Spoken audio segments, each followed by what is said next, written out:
এটা রাজকুমার হিরানির ম্যাজিক ভাই। ইন্টারভেল হয়ে গেল বন্ধুরা। এই সিনেমাটা যদি জওয়ানের থেকেও বেশি কালেকশন করে আমি অবাক হব না, কোথাও গিয়ে অবাক হব না। আমি এটা জানি এই সিনেমাটা পাঠানের থেকে বেশি ব্যবসা করতে এসছে। আমি চাই এই সিনেমাটা জওয়ানের যেটা এসআরকে যে রেকর্ডটা গড়েছেন সেটাকে উনি নিজেই ভাঙুক। তার কারণ এটা সিনেমা হয়নি ভাই, এটা অন্য কিছু হয়েছে। ফার্স্ট হাফ হয়ে গেল, ফার্স্ট হাফে যে দিকটাতে ধ্যান দেওয়া হয়েছে বেসিক্যালি প্রচুর হাসবে তোমরা, মানে ভর্তি ভর্তি কমেডির জায়গা রাখা হয়েছে। তার মধ্যে মধ্যে ছোট ছোট করে ইমোশনাল সিন রাখা হয়েছে, এমন কিছু ডায়লগস রাখা হয়েছে যেগুলো তোমাদেরকে ভাবাবে, যেগুলো তোমাদেরকে স্তব্ধ করবে, আর প্রচুর জায়গায় তোমাদেরকে হাসাবে হাসাবে, মন আনন্দ হয়ে যাবে এমন কিছু ডায়লগ, এমন কিছু ডায়লগ থ্রোয়িং।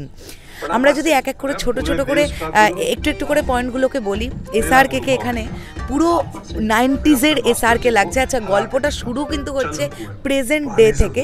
অবশ্যই গল্পটা তারপরে দেখাতে দেখাতে 25 বছর আগে ফিরে যাচ্ছে, অর্থাৎ 1995 সালে ফিরে যাচ্ছে, যে সময় হার্ডি লালটোতে এসে নেমেছিল।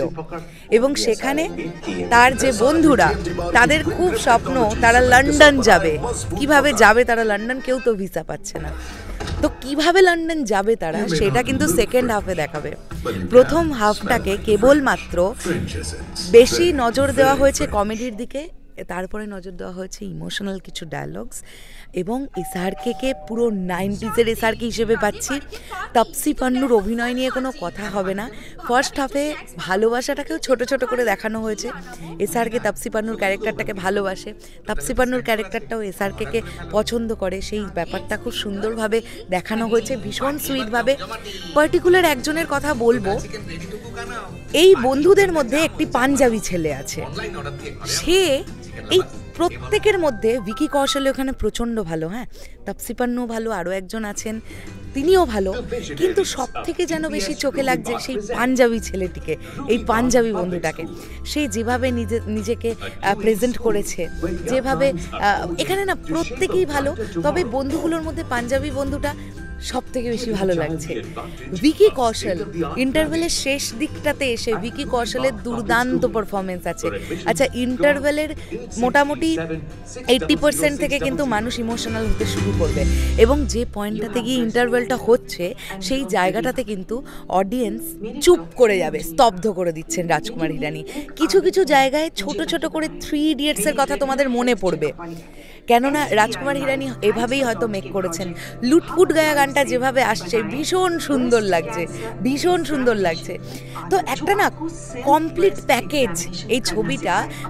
ফার্স্ট হাফ দেখার পরে বলছি, কিন্তু আমি যতটুকু যা রিভিউ এধার ওধার থেকে শুনেছিলাম, যে সেকেন্ড হাফটা দেখে আমরা যখন কমপ্লিট করে সিনেমাটা বেরোবো, তখন আমাদের টিস্যু নিয়ে হল থেকে বেরোতে, মানে চোখ মুছতে মুছতে বেরোতে হবে, এবং সেটার আঁচ কিন্তু ফার্স্ট হাফের শেষের দিকে এসেই পাওয়া যাচ্ছে।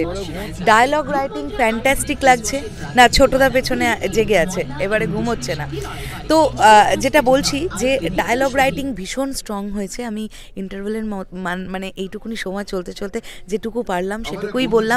আমি ফুল ডিটেল রিভিউ নিয়ে আসবো, তবে রাজকুমার হিরানি এসআরকে একসঙ্গে এমনটাই কিছু আমরা পাবো, এটাই তো আশা ছিল।